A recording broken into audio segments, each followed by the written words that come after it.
Bonjour à toutes et à tous et bienvenue dans cette troisième vidéo consacrée à Canva. Donc dans la vidéo précédente on a vu comment choisir un modèle.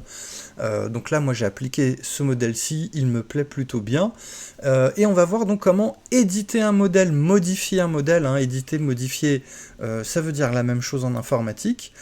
En l'occurrence, moi je vais utiliser ce modèle-ci. Si vous, de votre côté, vous avez un autre modèle, c'est pas grave, ça marche toujours de la même façon. Première chose, avant de modifier, un petit point important auquel on va s'intéresser, c'est ce qu'il y a en bas à droite. Vous voyez écrit 50%, c'est le zoom. Le zoom, ça vous permet, en fonction aussi de votre vue, si vous voyez mieux quand c'est petit ou quand c'est plus grand. Pour ma part, j'ai du mal à lire quand c'est trop petit, donc je vais augmenter le zoom, et pour ça, vous voyez, je vais bouger le petit point ici, ce qui me permet de zoomer en avant ou en arrière. Alors, je ne vais pas trop zoomer non plus, je vais zoomer voilà, un petit peu comme ça. Et avec la roulette de la souris, on peut monter et descendre dans le document. Je précise que c'est un zoom, on ne change pas la taille du document ni la taille des caractères. C'est comme dans Word, quand on zoome dans Word, c'est le même principe. Alors, comment on édite, comment on modifie des choses dans un modèle? Quand on déplace le curseur, donc la petite flèche avec la souris, sans cliquer, juste en déplaçant, on voit que ça entoure comme ça certaines zones du document. Donc là, le nom, le prénom sont entourés en violet. Là, c'est entouré en violet, là aussi, là aussi. Ça veut dire que tous ces éléments sont un peu comme des espèces de petits blocs, de petites briques, si vous préférez, qui sont posés sur le document. Et si on double-clique dessus, là, on peut changer tout ou partie des éléments. Donc là, en l'occurrence, je vais changer le nom et le prénom de cette personne, et je vais mettre les miens. Alors, comment on fait? C'est exactement comme dans Word, comme n'importe quel éditeur de texte. Vous voyez, je peux supprimer, hop, et je vais mettre mon prénom. Je vais à la ligne, et je vais mettre mon nom. Alors, vous le voyez, évidemment, ça déborde de partout, ça déborde dans tous les sens, c'est illisible. Il n'y a pas de souci, on va voir justement comment on change tout ça.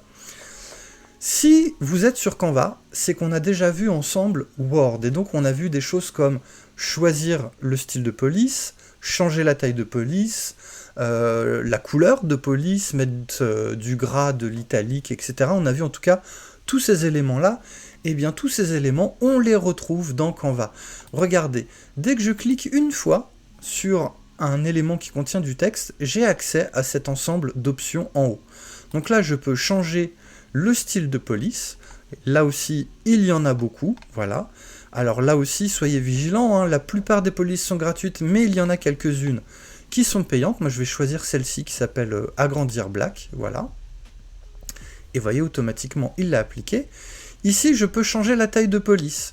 Donc soit je clique sur plus et moins pour agrandir ou réduire, ou je clique ici, je peux choisir un chiffre, je peux taper aussi le chiffre de mon choix. Moi je vais mettre 50, j'aime bien, c'est un chiffre rond, je valide sur entrée.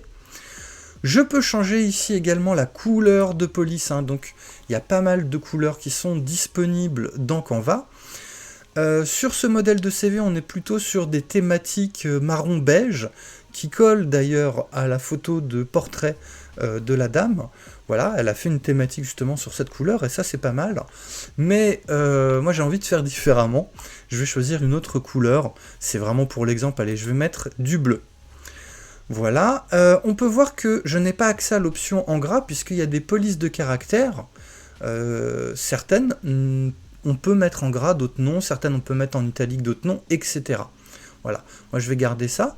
Et dernière chose que je vais faire, c'est que vous voyez là tout autour du cadre qui est sélectionné, alors j'ai des petits points blancs, et j'ai aussi des petits traits blancs, et là pareil, si on a fait Word ensemble, on a dû voir normalement comment insérer des images et comment modifier notamment la taille des images dans un document texte, et bien là ça marche exactement de la même manière.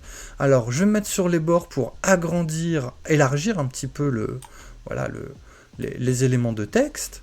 Hop, l'idée pour moi c'est que mon nom il soit sur la même ligne.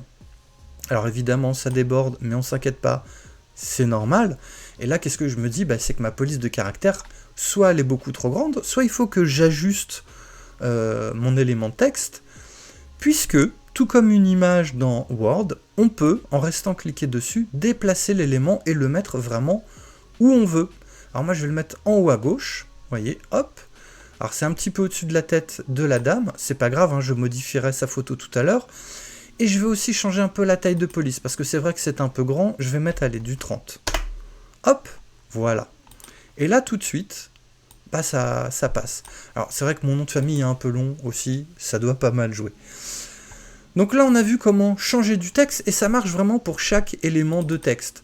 Par exemple, Graphic Designer, ici, si je veux juste changer la couleur, bah je clique ici, et je peux choisir une autre couleur, en précisant que Canva garde toujours en mémoire les dernières couleurs utilisées. Donc si je veux remettre le même bleu que j'ai utilisé pour mon nom et mon prénom, il est ici, je clique là, et hop, vous allez voir, Graphic Designer, voilà, il est en bleu ici. Donc ça marche, voilà, pour vraiment tous les éléments de texte, hein, je ne vais pas tous les faire, mais vous avez compris le principe. Et maintenant qu'on a vu ça, on va s'intéresser à d'autres éléments dans la vidéo suivante, qui concernent tous les éléments qui ne sont pas du texte, justement, dans ce type de document. Comme toujours, si vous avez des questions, s'il y a quelque chose qui n'est pas clair, soit vous me demandez, soit vous pouvez demander à une autre ou un autre stagiaire qui a déjà vu ça en atelier. Et d'ici là, je vous retrouve tout de suite dans la prochaine vidéo. Ciao!